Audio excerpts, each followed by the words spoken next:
Hi everybody, we're joined here today with Turner West from Turner West Performance Horses. Turner, thanks for having us out today. Yes, sir. Thank you. Beautiful place out here.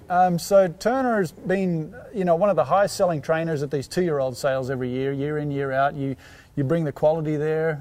They're standouts. People are really starting to look for your horses. Thank you very much. At the sales. So we thought we'd just kind of dig in a little bit and learn more about the man behind the program here at Turner West Performance Horses. Not too deep. It's not too deep. Promise I won't know too bad. Yeah, no, won't be pretty short. So tell us, where were you born? Where'd you grow up? I grew up in Arizona, just outside of Phoenix, on the west side of the valley. Yeah. Were you around horses then, or? Yeah, give and take. You know, my parents, they had some rope horses for us as children, and then my stepdad, he was a horse trainer in the 80s.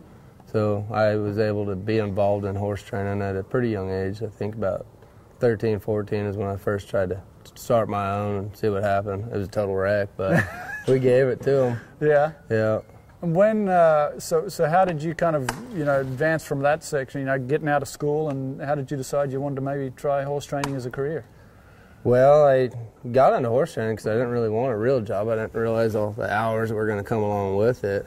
I'd looked up to a lot of people there in the valley growing up. I had people like David Costello, Joe Suter, John Hoyt, Big John, my stepdad, Earl Bempson. And, they all kind of helped me and showed me little tricks of the trade. And at some point I just decided, well, this looks interesting. It's more of a challenge than showing up for a 9-to-5 job. Right. So. And so you were mainly starting colts back then, or were you training too? Or? Well, my stepdad had horses there at the place, Earl Bempson, and he started some, and we rode some of his, and he started some for clients. And I got a chance to be around Mike Kevill, sorry, and he was a really good mentor as far as a 2-year-old colt starter. I never got to spend enough time with him, but I always had videos of him and stuff like that my stepdad would get me. Yeah. So what was the transition then from Arizona to where did you go from there? Well, I went from Arizona to California. The horse market was pretty good in 2006 and 2007 over there, so we went over, worked for David Costello from 2007, beginning of 2007 to the end of 2008. And when the economy crashed out there, Phil Rapp hired me due to Tim Smith and Rock Hedlund giving him my approval. So Phil brought me out to Texas in 2009, and through that, I worked for Phil 2 different times. I worked for Johnny Mitchell for a brief moment in the transition between Slate River to Armando Costas. And then I worked out at Tatum Rice's and Chris Joneswood before I got my own place. So you've been around, obviously, a lot of big-name guys here in Texas and picked up a lot. Were there any other mentors that you go to now? I mean, who are the people that help you now that you say, hey man, I need some advice or need some help here? Well, dang near everybody, because Johnny was always pretty big about being yourself and training them the way that fits you.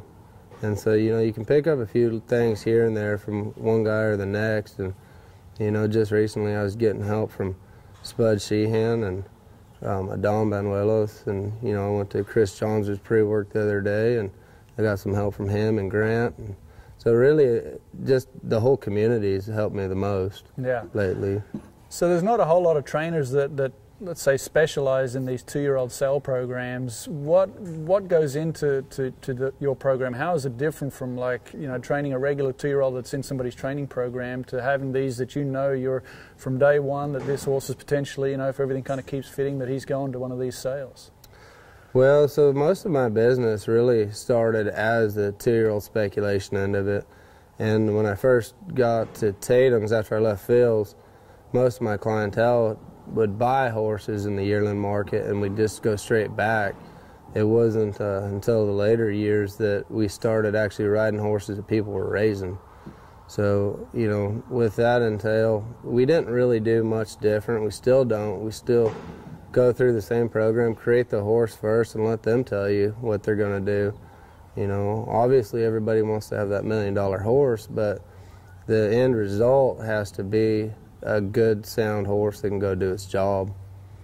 Yeah, and then so what are some of the things that make, you know, for a good sale experience? What do you do to, or what are some of the things that lead up to, you know, having a success at the sale? Well, that's still a learning experience there, you know. In the past, we've, you know, Jeremy's really promoted those sales, and the videos are out, and everybody watches them and calls, and, you know, the Futurity's such a big thing that it seems like those guys get busy and they can't get out here, you know. And in the past, we've sold horses over the videos without those guys trying them, and, you know, it just doesn't work as good as if a guy could swing a leg over and go ride them, you know. So really, in the 2-year-old industry, the main thing is being available to those the trainers. So like this year, we're going to get some stalls down there and just ride around down there and get involved with everything. So you'll have them down there, you'll be working down there during the Futurity and leading up to the sale? Yeah, we get some of them studs in and some mares in, and kind of let everybody know what we've got instead of taking a guess at it.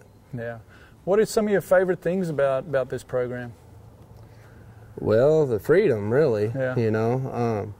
The 2-year-old program's been really good because it's allowed us to stay home and build our place and raise our family.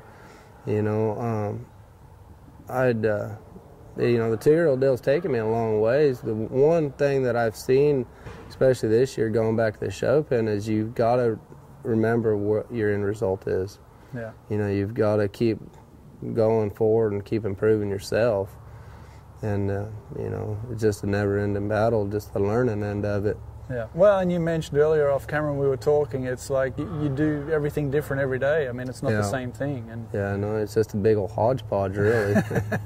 You know, but lots of different ingredients that go into the end result. Yeah, you know, sometimes you're driving up on the wall and driving off, and then sometimes you're throttling back, and, you know, sometimes you get them in a pretty good pattern, and then all of a sudden you realize you're not counting. Right. You know, so it's all give and take every day, which is interesting to me because my mind works like that. Right. You know, it's hard for me to wake up and be in a routine. Yeah, for sure. What does it mean for you to see these colts that you sell go on and do good in the show pen with other trainers? Well, that's the most important thing, really. You know, we can get lost in the value of them and this and that, but really just for a horse to go on and be successful is probably the most important thing of what we're doing. You know, it's nice to sell them high and nice to make money for everybody, but the end deal is that if those horses don't show back up in the winner's circle or they're not competitive, you're out of a job. Yeah. You know, and so that's why being available to those guys and getting help from them, tips, is probably one of the most important things, just because they're going to have to fit those guys. Yeah. Is it more pressure for you knowing that, hey, I've got a year to get the results out of this colt, rather than, you know, a trainer, let's say, that's showing, that gets a colt into start and they start them and they know they've got 2 years before that Futurity, or, you know, less than 2 years before that Futurity, but your results have got to come within 12 months? Well, I mean, there's definitely a lot of pressure there, but the horses will really tell you how far and how fast they can advance. You know, we're not riding just regular old ranch horses anymore. We're riding some of the best bred horses, and this industry's really proved it. You know, what we can do with these horses as young horses and how fast they can come along to a show career. You know, you've got so many good 2-year-old trainers now that the sale is almost like its own Futurity. Yeah. You know, so you really kind of have to have them tuned in and ready to go, but you're not doing anything more or anything less than you would on the horse that's going next year. The only thing you might do is haul it a little bit more, you know, get a little bit more seasoned to town. You know, just make sure everybody kind of, you know, one of the most important things as a 2-year-old trainer is being willing to let other people on them. You know, for years there, I had my stuff band-aided together. So it was like, oh, if they get on it, they're going to wreck it, right? Well, you know, just this year, just getting this guy or that guy, you know, and getting multiple different people on them and throughout the year and seeing where we're at, it's probably been a really, really successful end of it, because, like I tell them, if you guys can wreck them, I should probably be flipping hamburgers at McDonald's, you know. Well, and I think that's probably as big a learning experience for you to watch somebody else work that colt, so you can see things that you might not necessarily feel, or see what it looks like to what you feel like, you know. You know, and a lot of times what you see and what you feel are two different things. you know, and it is really good to sit there and watch them because you can see that rib out or that foot placement or something like that. Yeah, yeah, for sure. So what, you have any goals, any aspirations to get to a certain level or do certain things?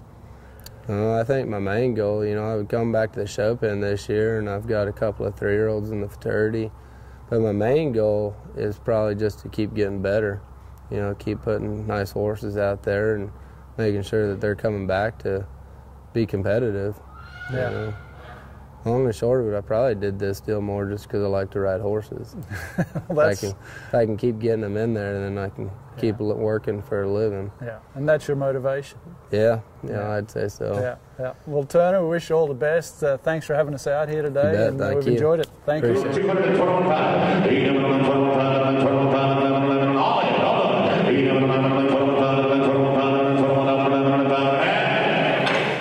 So that here, 212 down, Evander Gray.